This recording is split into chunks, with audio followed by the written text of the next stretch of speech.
Nagtatalo na rin ang ilang mambabatas ng Kamara at Senado dahil sa hindi pa rin pag-usad ng impeachment trial ni VP Sara. Nagbabalik si Hannah T. Hindi pa man nagsisimula ang impeachment trial, umiinit na ang banggaan sa pagitan ng Kamara at Senado. Pinuna ni House Deputy Majority Leader Paulo Ortega ang upper chamber dahil hindi pa raw tinatalakay ang articles of impeachment laban kay Vice President Sara Duterte. Ani Ortega, kung may oras daw para mag-hearing ang Senado sa gitna ng break nito, dapat ganun din pagdating sa impeachment, sang-ayon sa konstitusyon.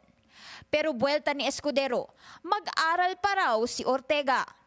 Pwede raw ang motu proprio hearings sa Kongreso kapag naka-break. Di gaya ng impeachment proceedings na kailangang isagawa hanggat hindi nagsesesyon. Pero mas matindi ang banat ni Escudero. Hindi pa nga nag-uumpisa ang paglilitis. Mukhang pinapahina na raw ito ng Kamara. Huwag na raw magdagdag si Ortega ng dahilan para sa opposing party na questionin ang proceedings at masabotahe ang impeachment case. At mas mabuting paghandaan na lang nila ang kaso. Pero may mas matinding pasaring si Escudero. Sigurado raw ba ang Kamarang nagkakaisa mga kongresista sa impeachment case na ito?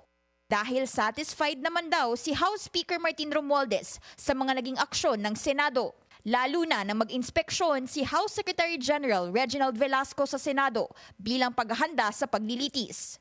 Nakatakdang mag-resume ang sesyon sa Senado sa Hunyo. July 30 naman ang proposed date ng impeachment trial. Para sa agenda, Hannah T. Bilyonaryo News Channel.